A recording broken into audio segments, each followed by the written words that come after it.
This pulpit is very large and imposing. And I remember when I was preaching my candidating sermon, I felt very small behind it. And when I sit down, I can't see you, unless you're in the balcony or you happen to be sitting there or there. So there's this wonderful thing that happens each Sunday. I sit down for the prelude while people are still coming in. And when I stand up to say the welcome or the call to worship, I see all your faces, and my heart just lifts. It is so good. It's just so much fun to see all these people magically appear. Occasionally, it's with sorrow when we gather to say farewell to someone who is dear to us. But the fact that my heart still lifts every Sunday means that I still love this ministry. You may be tired of me, but I'm not tired of serving this congregation. And you continue to lift my heart each Sunday when I step into this really big pulpit.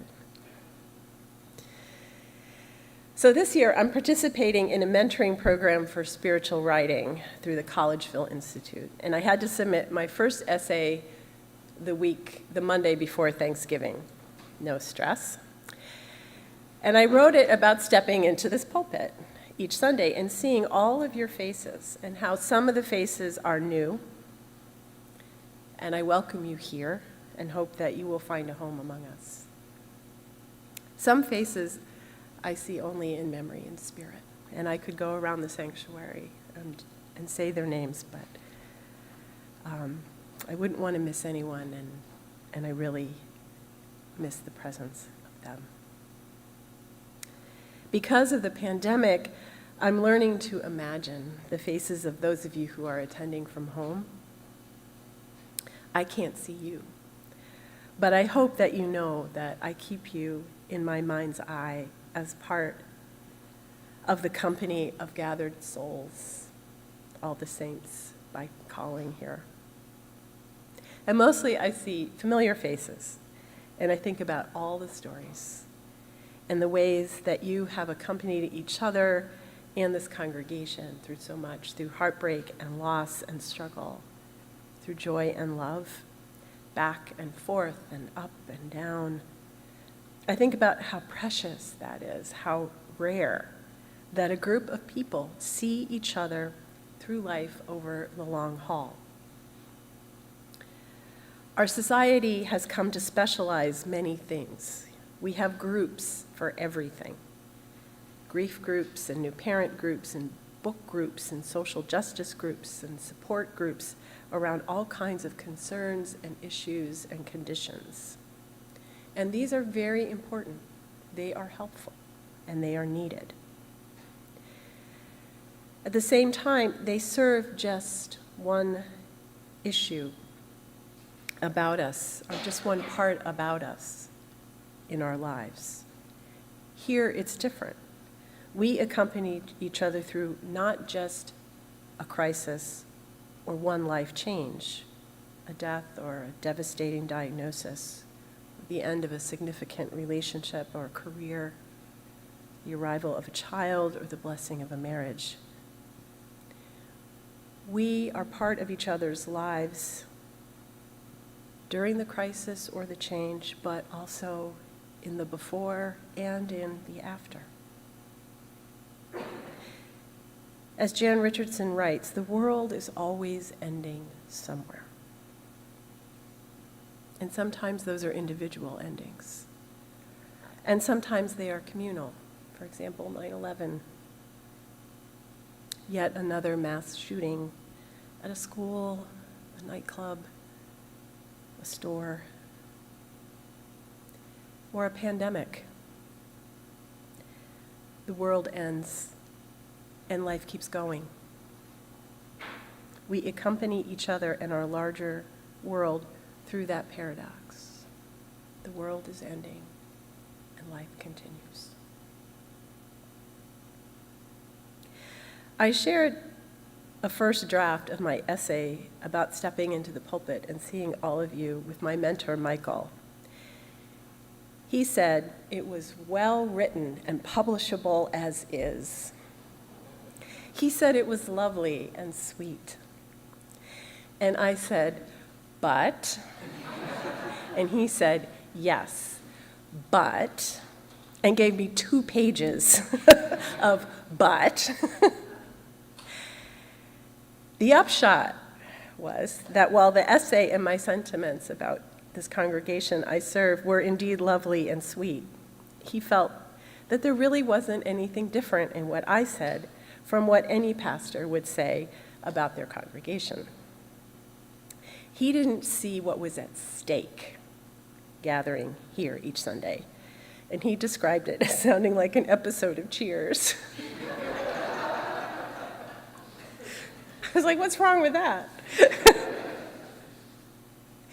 This was really hard feedback to hear initially, because I had poured my heart into this.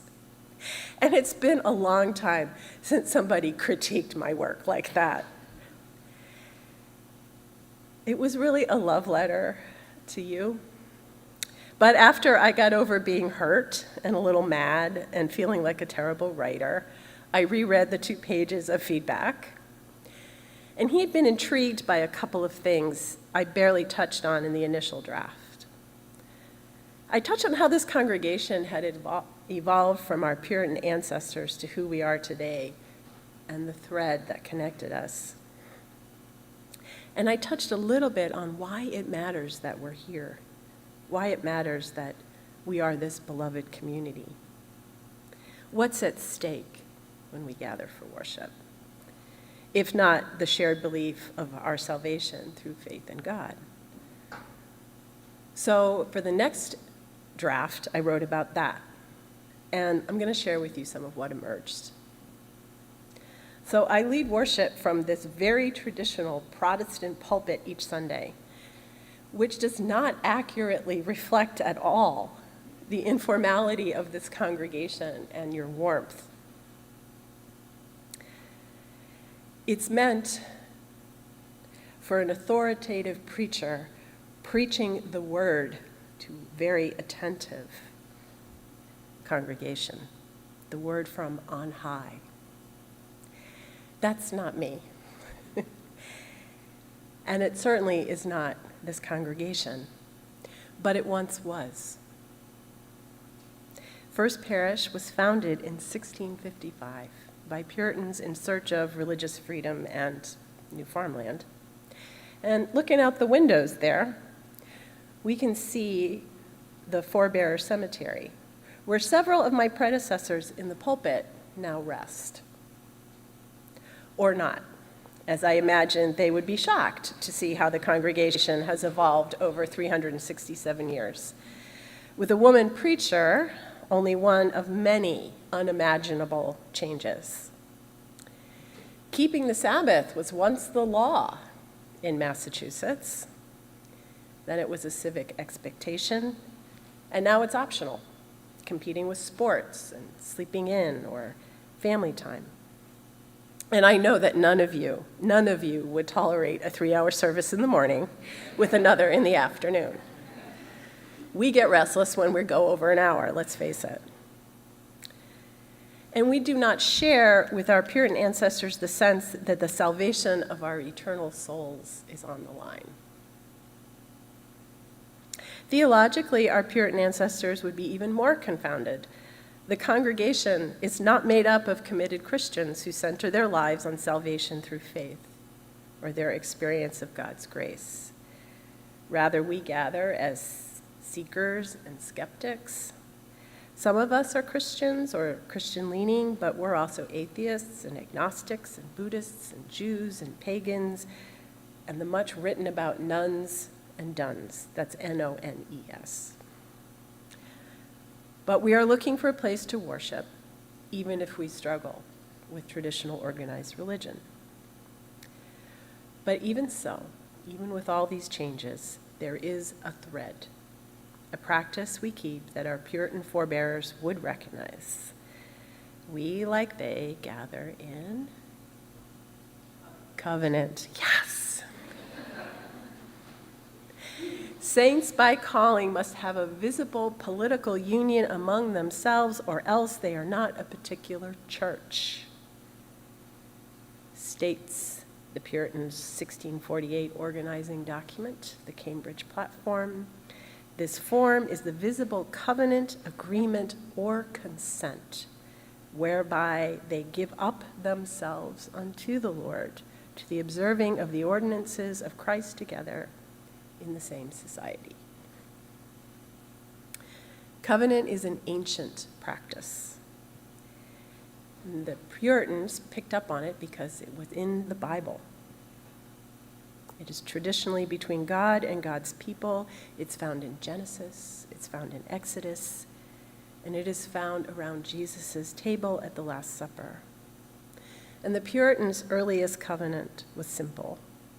We covenant with the Lord and with one another, and do bind ourselves in the presence of God to walk together in all his ways, according as he is pleased to reveal himself unto us in his blessed word of truth. To them, nothing less than their eternal salvation was at stake in this binding together as a worshiping community, awaiting God's continuing revelation of grace. So notice, consent, the freely made choice to bind lives together, to walk in continuing revelation of sacred and holy truth. That should be familiar to us. Our congregational covenant is longer and wordier as we try to accommodate our theological diversity in everything we do. But despite that diversity, or maybe because of it, we cherish this practice of freely choosing to bind our lives together in ways we trust are holy and sacred, to walk together in the ways of truth and love as they are revealed to us. We don't always do it well. We argue about the things that most congregations argue about, or in any denomination or any faith tradition. Money, authority, policies and procedures, furniture, music, talking during the prelude or not talking during the prelude, parking, and money, again.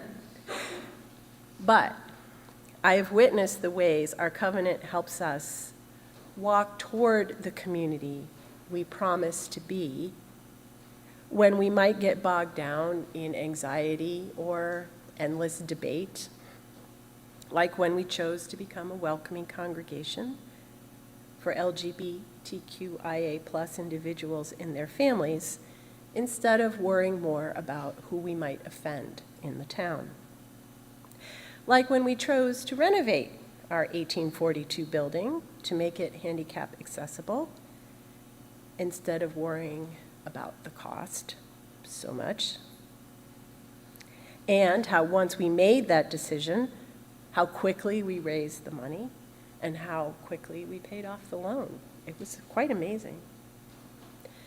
And like when a member's betrayal threatened our congregation, and we chose the work of repair, listening rather than walking away, setting necessary boundaries while affirming the humanity of all involved, and asking for help from other UU congregations with whom we are also in covenant. With permission from the individuals involved, I shared a couple of individual stories in the piece that I've witnessed over the years. I don't have time to share them all, but they were stories of moments of joy and heartbreak, the befores and afters of those moments as well, and how we accompany one another through the differing kinds of ends to our worlds as life continues to go on, whether we are ready or not.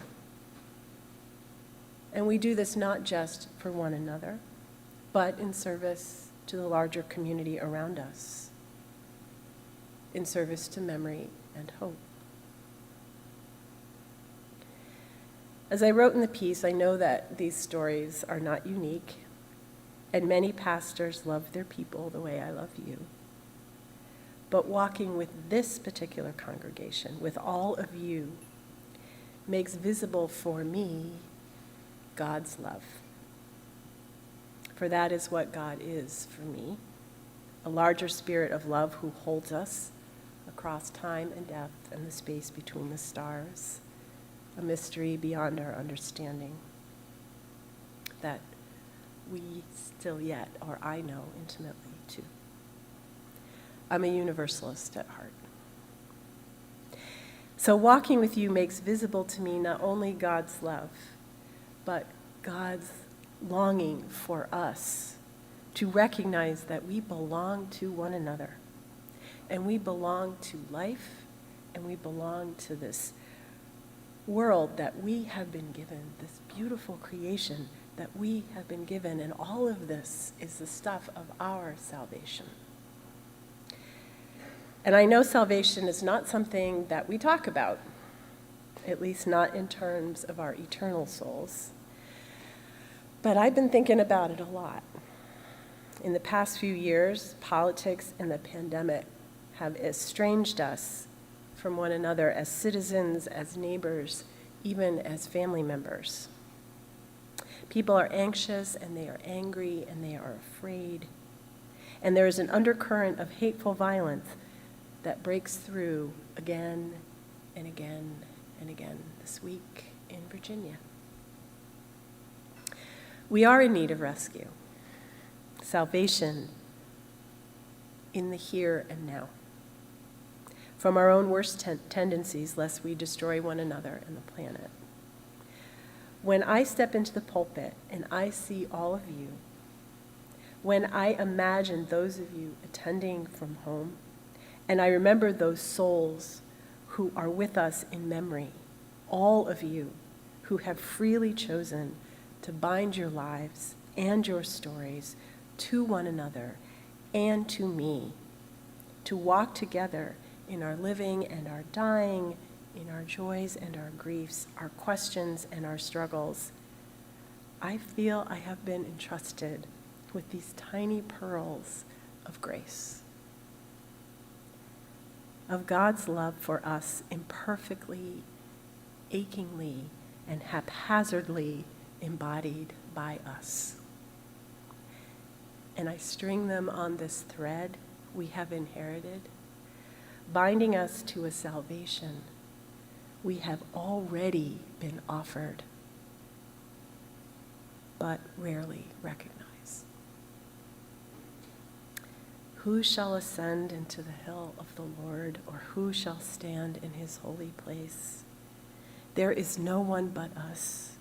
There is no one to send, nor a clean hand, nor a pure heart on the face of the earth, nor in the earth, but only us, a generation comforting ourselves with the notion that we have come at an awkward time, that our innocent parents are all dead, as if innocence has ever been, and our children are busy and troubled, and we ourselves unfit, not yet ready, having each of us chosen wrongly, made a false start, failed, yielded to impulse and the tangled comfort of pleasures, and grown exhausted, unable to seek the thread, weak and involved. But there is no one but us. There never has been. We are the people who don't let go of that thread.